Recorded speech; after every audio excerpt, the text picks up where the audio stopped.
Welcome back to the Real Reset. I am so excited you are here. We are gearing up for fall. And I say that, yes, it's over like 100 degrees outside, but in my head, I've decided it's time to start welcoming fall. And so we are getting ready for it. And one of the ways we're getting ready for it is by doing this real reset. And I love this time of year because we are coming off summer. Schedules are crazy, chaotic, days are longer. We're usually sleeping in later. And it's this really natural invitation to reset our rhythms and realign them with some of our goals. And that's coming from a place of gratitude. For me personally, I had an amazing summer hanging out with my two boys, just soaking in those summers I have left with them, but also like coming to the end of my rope with them because we've been together for a few months now. And it's time for everyone to be on a routine. I know you moms out there know exactly what I mean.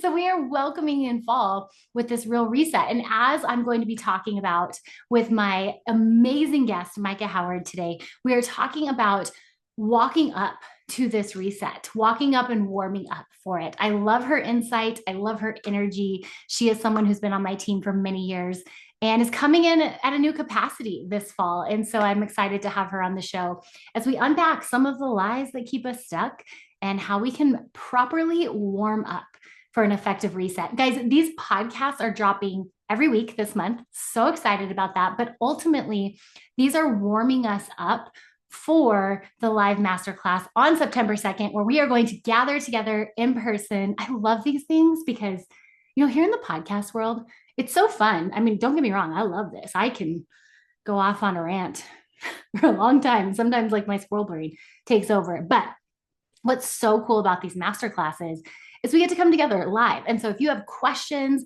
you can drop them and I can answer them in real time. I get to see your face. I get to see who's on the other end of this microphone. And we just get to come together for this collective goal of empowered eating. So make sure you save the date for September 2nd.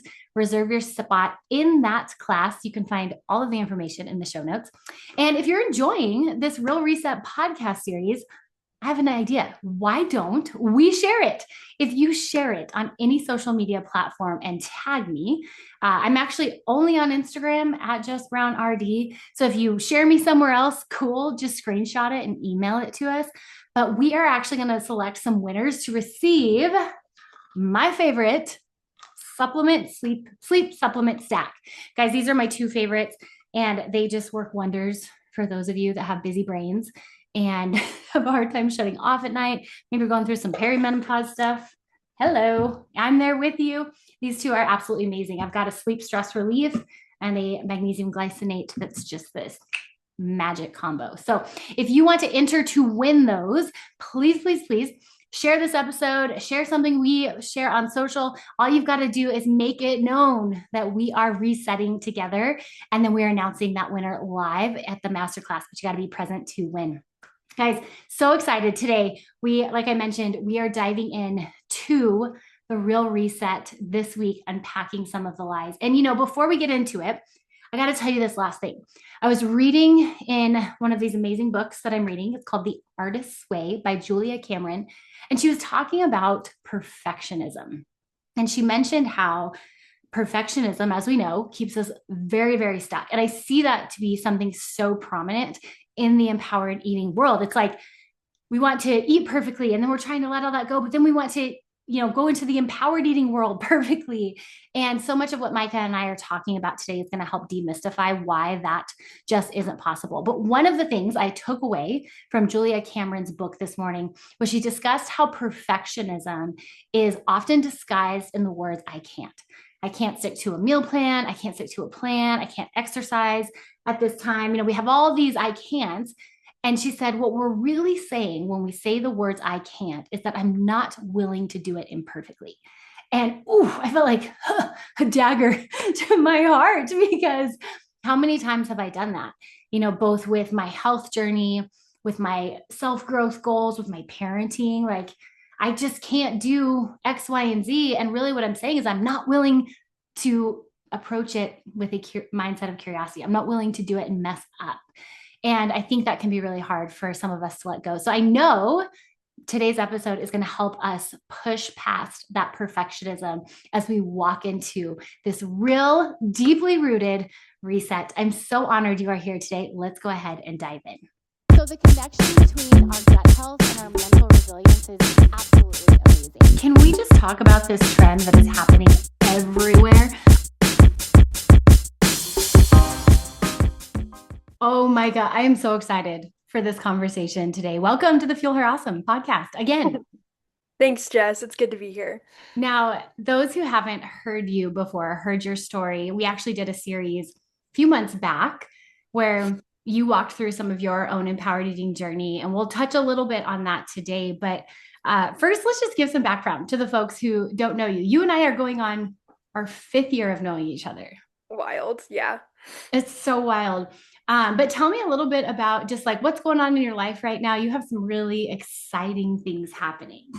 Yeah. So I'm in a really fun season of life right now. I just graduated from getting my degree in psychology from Texas A&M. Mhm. So I'm a new post grad and I'm also newly engaged. So I got engaged, I Cool. think a little bit over a month ago. So I'm in the midst of wedding planning and all the things. So lots of fun.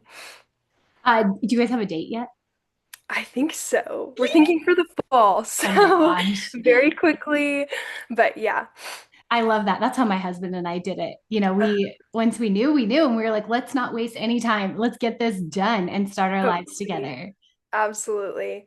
Now you also like your personal life has been just on pretty like fast pace as of late, but you've also Yeah. been doing a lot with your health and your nutrition. Now, when you and I first met, we had a whole season that we walked through and really walked into empowered eating. But what was cool is once you got there, it kind of opened up this curiosity for health and understanding nutrition on another level. And it's actually sparked your desire to help people do the same. So tell me a little bit about, where you're at with your journey in nutrition, both personally and then now professionally, and what you're really excited to start bringing to the empowered eating world.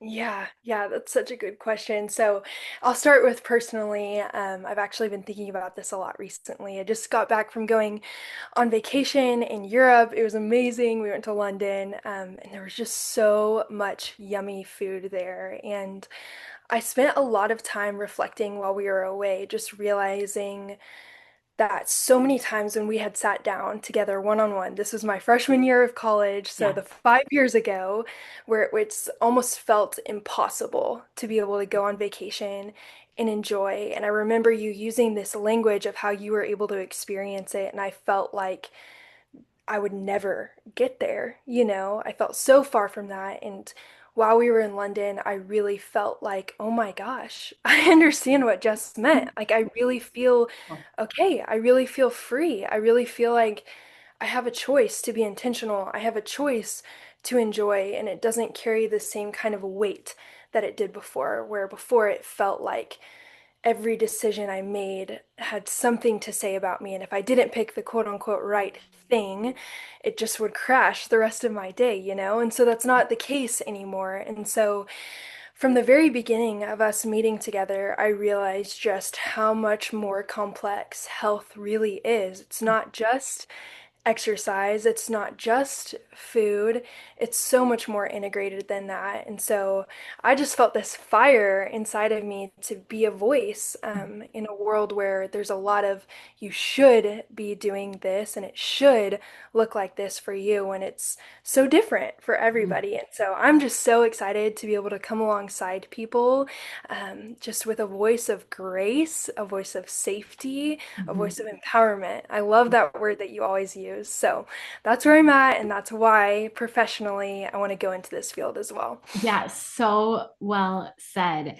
And so you've just pursued a certification in holistic nutrition, and I'm Hmm. so excited you're going to be joining us inside the Empowered Eating Academy as a coach and just guiding people. Up until this point, you've been like onboarding folks, so you really held people's hand in that initial process, but now you're going to get to come alongside people and just dive in deeper. And I'm so excited for that. Now, I love what you said because we are in the middle of our real reset, and this is a season where I think most people are coming off of chaotic schedules, vacations.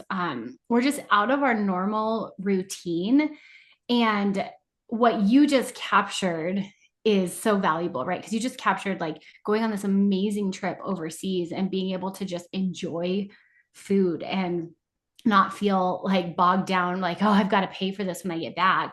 And so I think that's so cool that you're bringing this insight to this specific topic, because what we're talking about today is how do we like separate truth from lies around nutrition. And we first want to just identify what those lies are. And so I'm curious, like in your experience, especially over this last, summer, and feeling like, oh, I get it. Like this is empowered eating. What are some of the lies that you were like, those were lies that I was living by, but I was believing them to be true. Do you know what some of those are? Yeah, yeah, that's such a good question. I'm like, I feel like we could go out and list Mm-hmm. 50, you know, but I would Probably. say the number one for me personally was you will be more worthy once your body is perfect. Mm, You mm, know, yeah. like just all around you. I've struggled with chronic illness. I've talked about that in Mm-hmm. episodes in the past. So whether it was, sickness or struggling with disordered eating patterns, Mm-hmm. or whatever it might be, it was once you get this figured out, you'll be more worthy. Yeah. And it's been pretty fun to watch, the season that I'm in and being engaged and about to be married, how I really feel like my fiance has helped me break from that So narrative. Like cool. it's just not about that. So do you not find yourself going in like, okay, I gotta get fit and trim for my wedding dress. I gotta get my Right. arms toned. Yeah, I mean that's pretty much one of the number one narratives, especially for women in Mhm. wedding season Yep. planning, that's served. And I for sure at the very beginning felt like, okay, now's the time to really lock in. Hmm. And I actually just felt this release with it. And we've talked about it a lot, but just that it is okay for me to be loved in Yeah. the midst of imperfection, Hmm. including my body, Hmm. It does not have to be perfect. And I'm so free to be Yeah. intentional. I'm so free to exercise however I want to. I'm free to eat however I want to. But my why behind that is not going to be so that I'm perfect for my wedding Right. day. Right. How unfulfilling, So good. Yeah. And then it creates this unnecessary pressure. And then we see brides, gain the weight back after the Yeah, wedding. And just like sidebar, that yo-yoing is so much harder on your heart than even totally. carrying an extra 10 pounds. But so okay, you and I are both eights on the Enneagram. Like That's right. we go deep. We like to like get at the root and like really name maybe the harder truth. And I think I agree that lie that like I am not worthy of love until my body's perfect, or but I think eights go there, but I'm thinking like some of my three friends, some of my one friends, like they don't like think of it that way. They think of it in Yeah. like different layers, right? Like think of it um, oh, it's not that I don't think I'm worthy. I just want to present with my best self. Or it's not that I don't think I'm worthy. I just want to make sure I'm doing it right. And so I'm kind of curious, how have you seen that lie? Like, I'm not worthy until my body looks or feels a certain way show up in like your friends and your peers around you. Mm, that's really good. I feel like that's a harder question for sure. Um, but I think that's why I landed on labeling that specifically because whether we realize it or not, because my brain first went to it's actually the lie is you have to be perfect, you know? Um, but I kind of went another layer deeper than that. And I'm like, why does it matter to be perfect? Why is that? What's actually under that? What does perfection offer me? So good. And so I think for other people, it might be different. It might not be when I'm perfect, I'll be loved. It might be, when I'm perfect, I'll be capable. When Yeah. I'm perfect, I'll feel strong. When I'm Yeah. perfect, I'll be seen in a certain light. Hmm. It could be a lot of different things, but regardless, I would say that what's most vocalized in the nutrition world is you have to be perfect. Yeah. You Yeah. That's not true. No, and what's interesting? I think the perfect, like the pressure to be perfect or present and look a certain way with a certain body type. And I think now it's like strong is the new skinny, right? Um, Hmm. I do think that is so prevalent in like 20s and 30s. And one thing I'm noticing in late 30s, 40s, and 50s, it's like been repackaged with it's not perfect anymore because like by now it's I just well, I know I'm not perfect. Like, and I have like no not that like in my 20s I thought I was, but it's like I think there's that lie that we can't attain that. And now Totally. like I will honestly say I feel released from that. But one of the things I feel now is this pressure to like be healthy. And like that definition of health includes, lymphatic drainage, drinking all the water, a red light machine, a sauna, a cold plunge, managing my hormones. Do I get Botox? Do I not get Botox? Do I get HRT? Do I not get HRT? Like it is so crazy because it's the same lie Mm, repackaged from perfection to like healthy. And mm, again, not that like being healthy, or I think even in my like 20s and 30s when like the pursuit of beauty, I would say it was beauty. Like that's what perfect was defined as. It's like those pursuits aren't necessarily bad. Like who doesn't want to feel beautiful, right? What woman, I still want to feel beautiful, and right now like what woman doesn't want to feel healthy? But it's the underlying like I can't rest and I can't be at peace until those things happen that I think are driving the angst, the anxiety, the nervous system overdrive, and a lot of the like stuckness that we feel with this. yeah, yeah, that's so, so good. It reminds me of something you said to me pretty early on whenever you started coaching me about curiosity Mhm. being greater than judgment. This is something you say all the time, but it's something that's really stuck with me. So, can you kind of just dive into why, with something like this, when we talk about frameworks of perfectionism, whether it's towards beauty or health, why is curiosity greater than judgment? Yeah, because I think it like keeps the autonomy in your court. Because if you're curious, like it's not about passing or failing the test, it's about what can I learn and how can I grow. That's good. And this really invites, I think, space for discipline and flexibility, or discipline and grace, and Mhm. grit and grace, like however you want to couch it. But like Yeah. both are required. And I think that was something that was really hard for me because initially coming into the nutrition world, so much of my focus was like discipline, which turned into rigidity. And that's that whole perfectionism thing you're talking about. And then as it progressed and like I learned to like release some of that, I came into grace, which was a beautiful season. Like I needed to know my body didn't have to always be perfect and it was okay to carry an extra 5 pounds. I didn't have to freak out about it, or Hmm. whatever it was. But then at the same time, there was like a season to come back to discipline too. And I think the only way I could come back to discipline and intentionality, which has been so crucial in like the last decade of my life with kids and being a working mom and a husband who's in law enforcement and on call and just chaos, like the discipline has to be there because I don't feel like doing a lot of the things I want to do sometimes, but there's so much fruit in it. But like coming to that discipline from this place of curiosity, like what would happen if I did get up early for a week? Because that's my thing. I love getting up Yeah. early. And that might A not little be too everybody's early. thing. Yeah, way too early. I know. I've been like trying to be wise with that. I'm like, should I give myself a little more sleep? But like whatever it is you want to try. But how I got there was I was curious. I said, okay, you know what? I'm going to do this for a week, even if I'm tired, even if I don't want to. And I'm going to see how it plays out. And if it plays out good, I'll keep doing it. If it Yeah. plays out poorly and it impacts my day, I will adjust it. And that allowed me to see I am happier when I would say I take on the day before it takes on you. Like I am happier when I tackle the day first. I'm happier when I sit and center myself. That's when I pray. That's when I do my prayer, my journal time. um, it's just better. And so there was so much fruit in it. So it helped me move past that. And it was being curious. But I think with that curiosity, like we have to be willing to get it wrong sometimes and like not let that be the end of the world.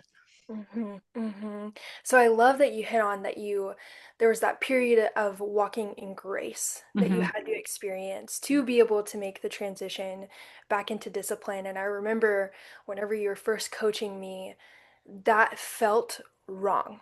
Like when you Hmm. verbalized that, it was like, that can't be true. I don't know if I really trust that because Totally.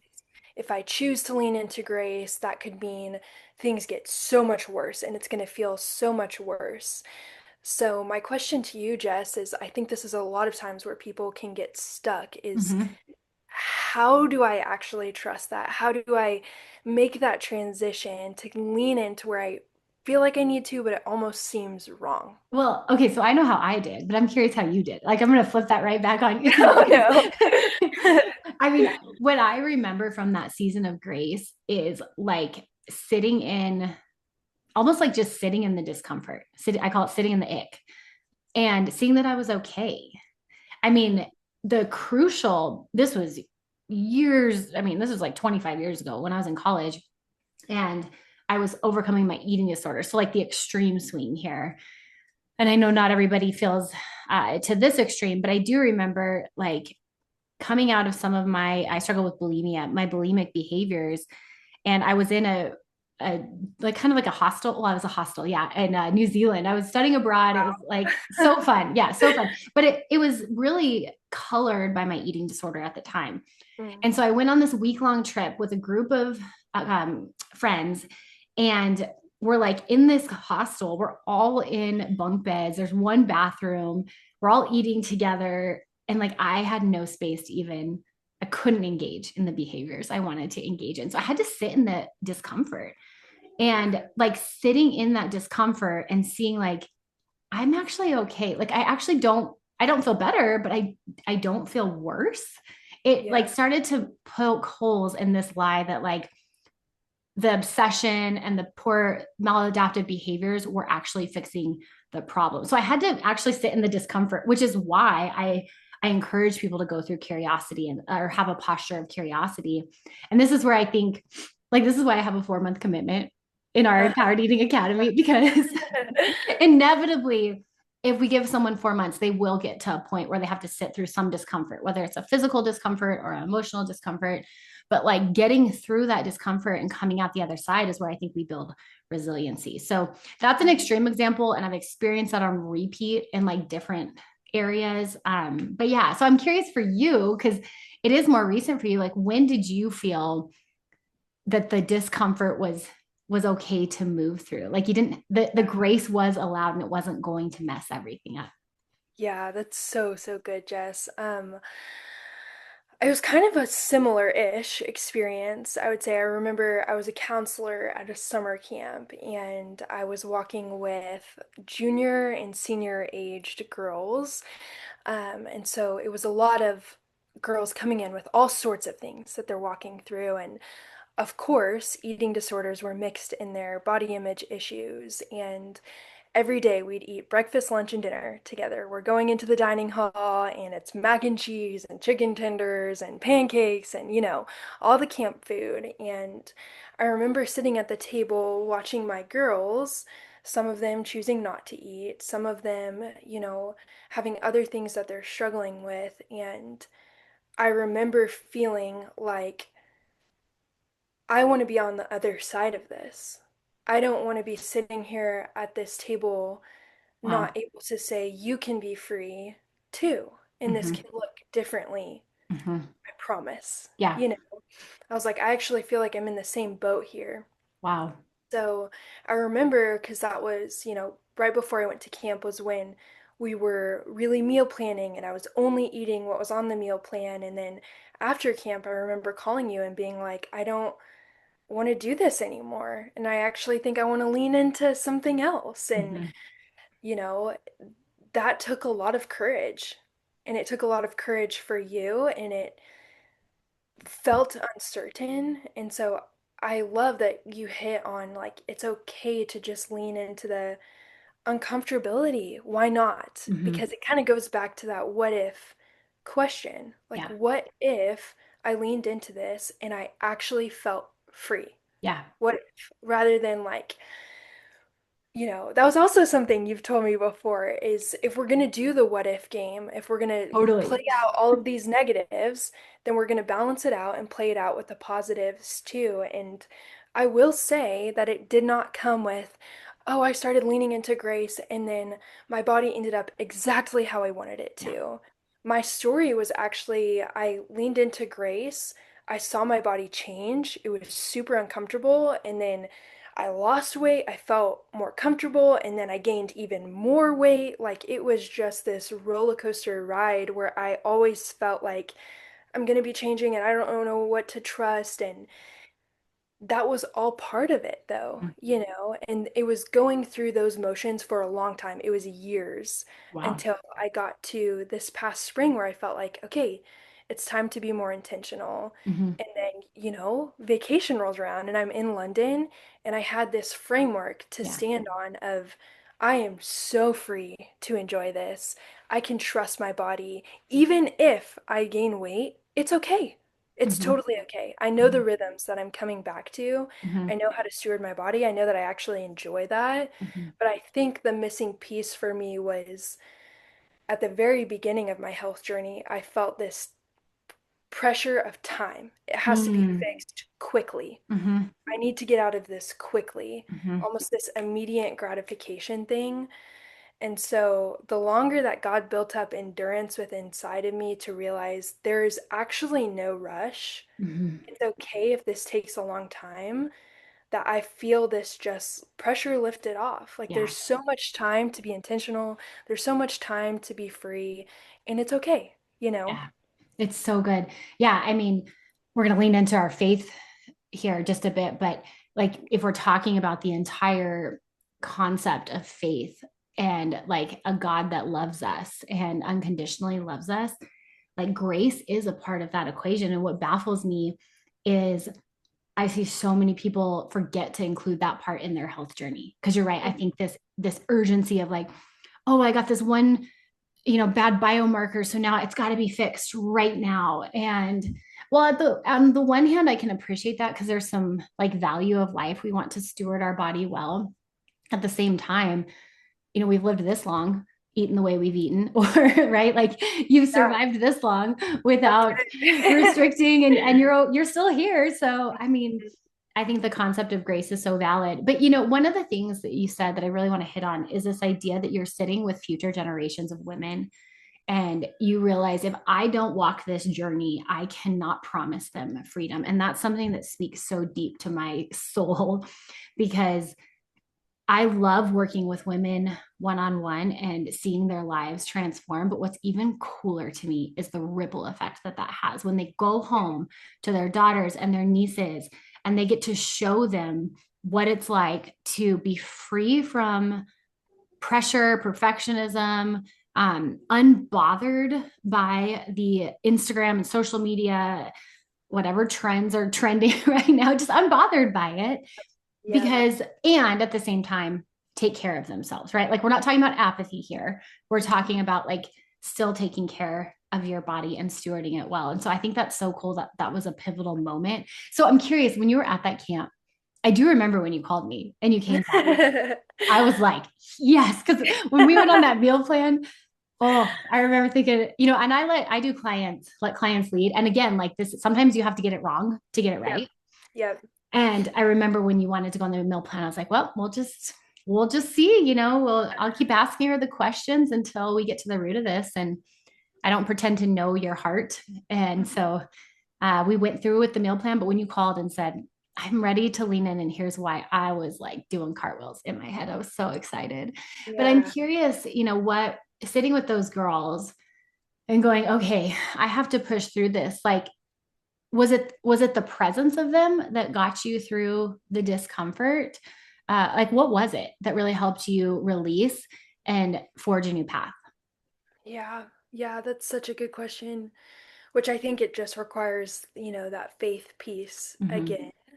Um, and it kind of gets on another a lie that I'd love to address too, and a shift that I made a little bit later on past that moment. I feel like that moment for me was almost like what I had been hiding and Mm, walking in and, unaware of was exposed. The light was shown on it because I could see it on the mm, other side.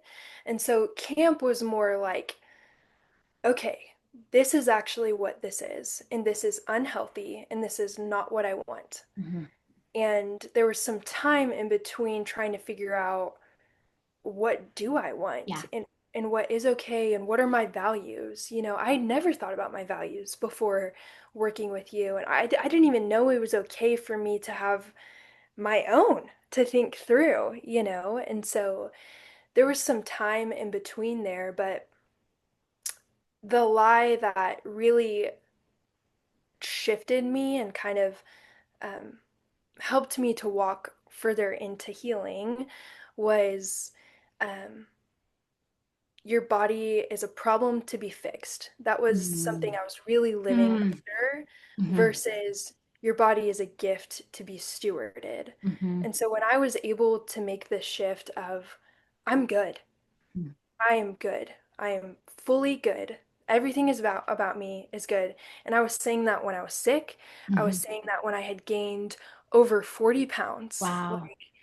It was not in, you know, a place where I felt good. Mhm, My feelings were very far from feeling like my body was good, but it was almost like I believe that. I believe that. And I could only believe that through the help of God and through the power of the Holy Spirit. But I'm so grateful for that moment. mhm, And I do want to make sure I say, like, because I am where I am now does not mean that I don't feel that tendency still. mhm, There's definitely still that tendency of, I feel like I want to run back and I don't feel good and it feels like a problem. But that truth has just been so solidified in me. And so, wow. if there's really anything that I could say to women now, is you are good and you Mhm. operate out of being good and you make choices out of being good. There's no rush. There's nothing that needs to be fixed, even in the midst of health, like we were talking Mhm. about, or the midst of wanting to be beautiful in a different way. So anyways, that's So what I would good. say. Yeah, it's that concept of like from worth instead of for worth, right? Yeah, yeah. Oh, that's so good. That's so good. Okay, so I'm thinking I love this conversation, and you're right. I think we could pick apart 50 plus lies Oh, totally. and like bring it back. But, this conversation will continue. You will be popping in and out of the show in the times to come. But I want to like give these people who are listening and thinking, gosh, I really relate to this.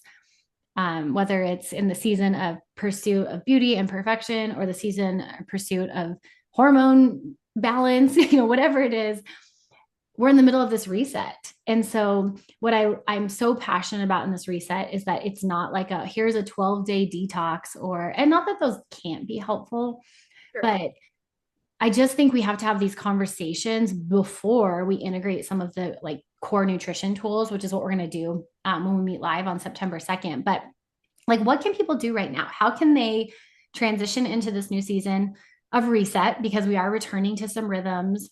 Yeah, like what are you doing coming off vacation, going into like a more routine schedule that's going to be coming and shifting? How are you resetting from this place from worth, not for worth? yeah, that's a good question, and I want to ask you too. Yeah. But for me personally, and I was just doing a coaching call where this was our plan for her Mhm. too. But just coming off of vacation, my fiance and I actually talked about, okay, let's do a 40-day challenge and Yeah. just see what happens. And we decided a bunch of different things, Cool. like no social media, stuff like that. But coming off of vacation, I recognized I need a warm up. Like nobody wants to exercise without Mm, warming up first. I won't feel ready for this huge challenge until I just have a chance to kind of ease in, you yeah. know?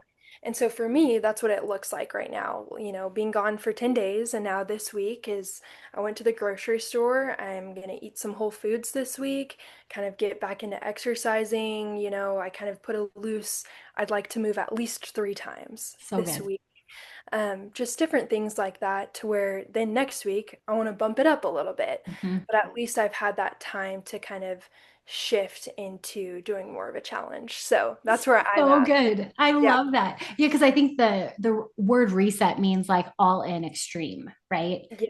Yeah. And I love that. And that's what we're doing in these weeks building up to the September 2nd class that we'll be doing is the warm up. I love that. And then, if people want to implement tools, you're in a place where you're just more grounded and the warm up is so crucial. Yeah, I'm just laughing because I went to the gym the other day and I still work out at 5:30 in the morning because I'm Oh gosh. crazy and I love it. But I went and I did like half of the warm up because I was so excited to see all my friends. So I'm like talking and having a great time.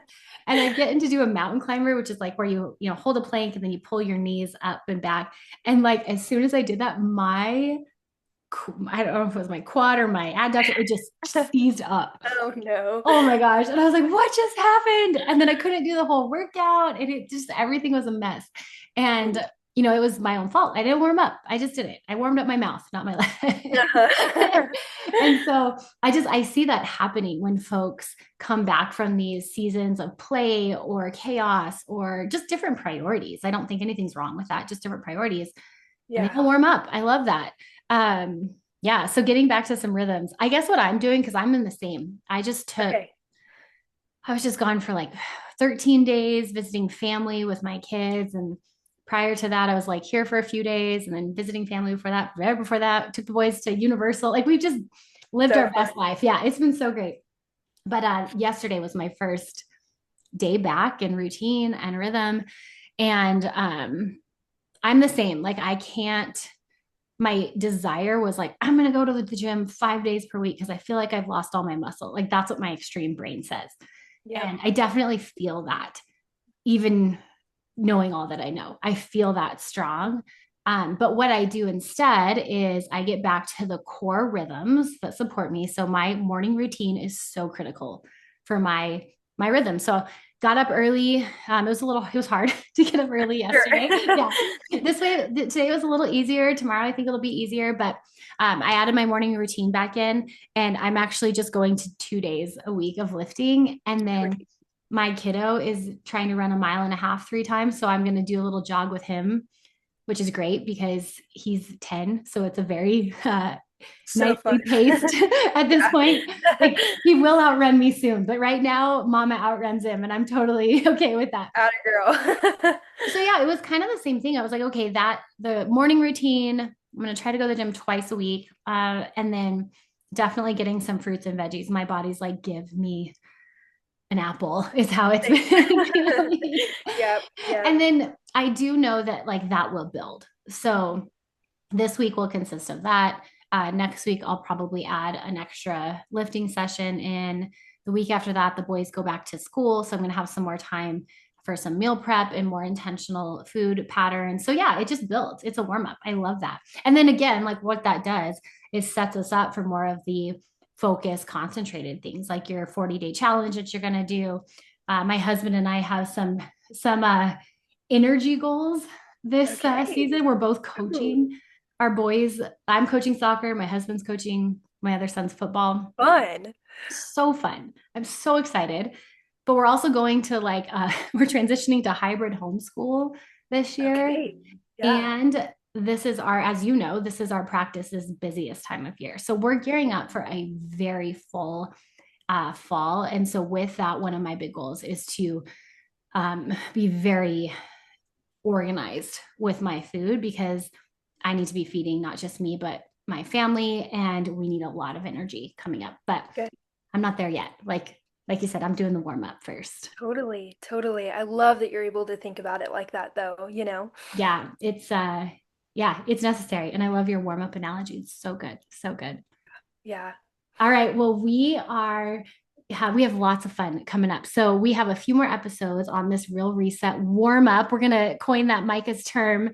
And we are so excited to see you guys on September 2nd as we dive into some of the tools just to take your warm up into the intentional eating season and what that looks like for empowered eating. So you guys can snag all those details in the show notes, reserve your spot, make sure you're on that email list because we are emailing out tips and encouragement as this reset goes on. And we're so excited that you guys are here. Micah, I'm so glad you joined us today. Thanks for being here. And we'll be seeing lots of you in the days to come. Yes, ma'am. Thanks, Jess.